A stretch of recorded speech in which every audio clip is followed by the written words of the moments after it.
Olá, muito boa tarde para você. Chega mais que o Globo Esporte está no ar e daqui a pouco a gente vai ver como foi a vitória de virada do Botafogo sobre o Madureira. Mas antes, as notícias do Vasco. Quinta tem jogo na Copa do Brasil contra o Avaí, que você pode assistir ao vivo no Sport TV às 9h30 da noite.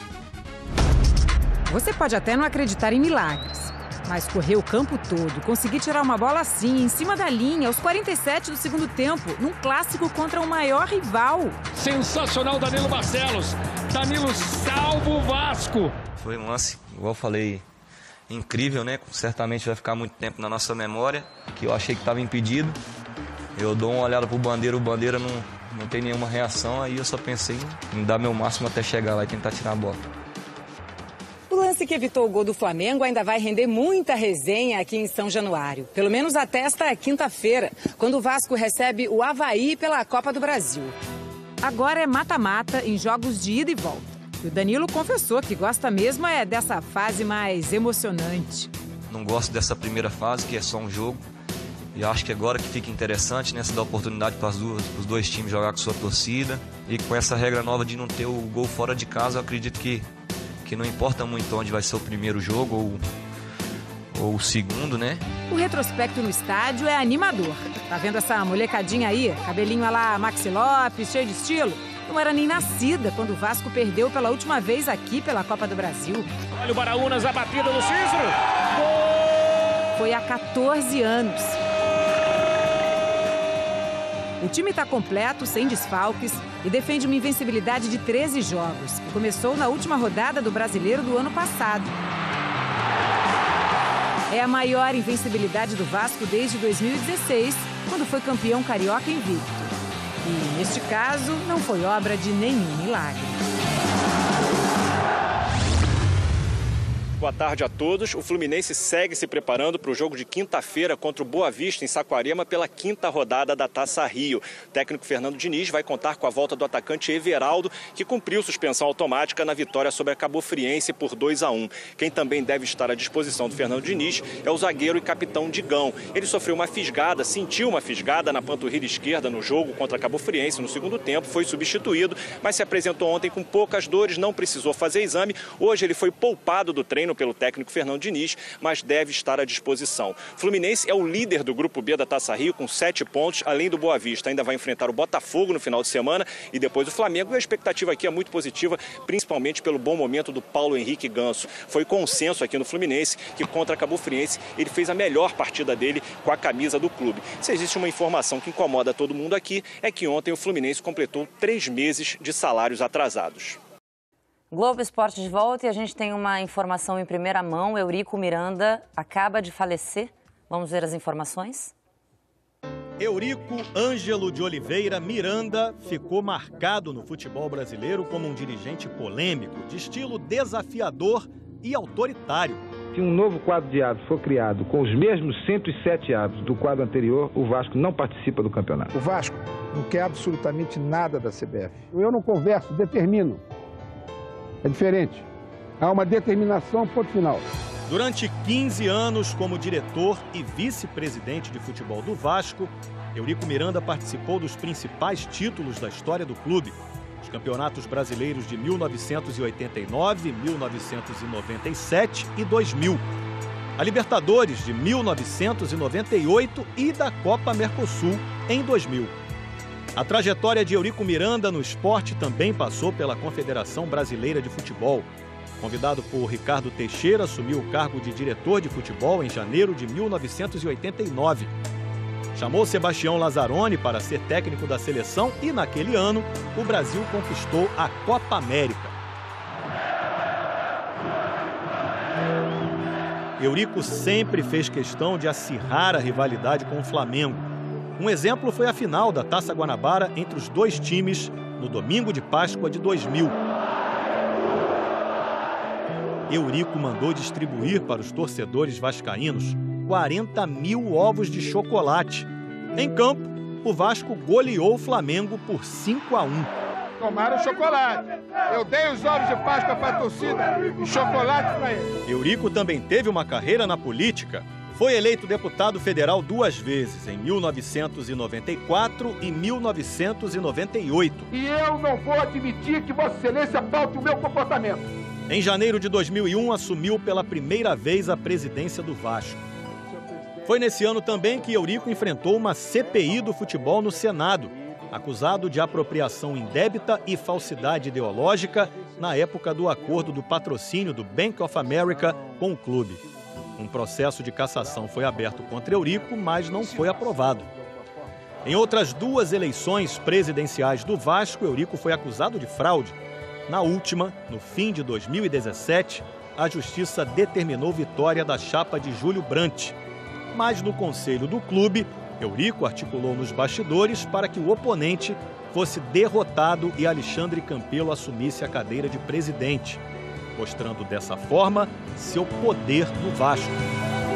Com Eurico na presidência, o futebol do Vasco não viveu mais grandes glórias. A melhor colocação no Campeonato Brasileiro foi o 6º lugar em 2006 e o time foi rebaixado para a 2ª divisão em 2015. O único responsável, único e exclusivo responsável pelo rebaixamento do Vasco sou eu. Nos últimos anos, Eurico lidou com doenças como câncer na bexiga e no pulmão, mas não abandonou os charutos, marca registrada nas aparições em público. Nos últimos meses, Eurico Miranda enfrentou um tumor no cérebro provocado por outro câncer. Eurico deixou 4 filhos e 7 netos.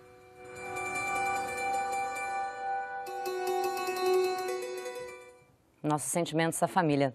Bom, gente, amanhã tem Libertadores ao vivo na Globo, depois do 7º Guardião, Flamengo e LDU do Equador, jogo com Maraca cheio. Quase 60 mil pessoas são esperadas no Maracanã amanhã à noite. Os torcedores têm feito mais uma vez a parte deles e nós temos que saber como fazer a nossa. O Diego apontou 2 erros que o Flamengo não pode cometer nessa Libertadores. Erro número 1. Pressa para abrir o placar. Essa precipitação quando o resultado, o gol não aparece, mas aconteceu no passado e deve servir como lição para o futuro, para o presente e para o futuro. Então é algo que a equipe tem que saber lidar melhor. Erro número 2. Desperdiçar chances de matar o jogo, como essa do Rodinei no empate contra o Vasco. Inacreditável, Rodinei perdeu o Danilo Barcelos, salva o Vasco. Errar nós erramos, eu já errei, outros jogadores já erraram. Nesse próprio jogo não foi só o Rodinei que perdeu a oportunidade. Depois da vitória na estreia sobre o San José na Bolívia, o Flamengo vai começar contra a LDU, uma sequência de 3 jogos seguidos em casa pela Libertadores. O nosso desempenho tem que ser muito bom e as vitórias têm que acontecer, né? E a partir daí nós seguimos em frente. Cabe tanta coisa boa nesse abraço que nem dá pra saber quem tá dentro dele. Cabe alegria, solidariedade, cabe alívio. Mas essa história não começa bem assim. Tá cheia de bons personagens, como o técnico gaúcho, o estreante da noite, e tem enredo caprichado. O Botafogo precisando da vitória, o Madureira também. São 2 times em situações complicadas nesse momento no campeonato. Necessidades. As do Botafogo são muitas. Nessas horas a gente tem que ter mais calma. Essa é só uma delas. Difícil pedir calma a um atacante sobrecarregado por um jejum de 16 partidas, mais de 1.200 minutos em branco. Um gol logo de cara, aos 4 minutos, e tudo ficaria muito mais fácil. Não ficou. É uma grande chance. Olha o gol. Chiesa bateu. Defendeu o goleiro. A trama ganhou contornos dramáticos para o Botafogo. Gatito Fernandes pegou o chute do Bruno, só que a bola bateu no Marcinho e entrou. Infelicidade total do Marcinho. Ela pega na canela dele e entra. Marcinho contra. Tudo sob o olhar atento do Diego Souza. O Diego Real Oficial ficou com o time no vestiário antes do jogo e na subida para o camarote se livrou da marcação e me deixou na saudade. Legal participar dessa primeira reunião com os jogadores? Maneiro. Maneiro não tava, mas o Diego torceu, sofreu, fez selfie com a mamãe e parecia prontinho para ser chamado pelo professor. Tava no jeito para comemorar um gol do Cícero. Soltou a bomba no travessão! Foi por muito pouco. Lamentar é a pior coisa que tem. Era para ter entrado, aí não tinha como não lamentar. O Chiesa começou o segundo tempo no seu conflito particular, implorando por um pênalti. Deixa rolar, que o Jonathan vai pegar bonito. Ferrarese pra trás, Jonathan bateu! Gol! É do Botafogo! Pronto, era a hora do clímax, do momento de maior tensão dessa história. Um perdeu uma chance clara logo no início do jogo. O outro fez um gol contra.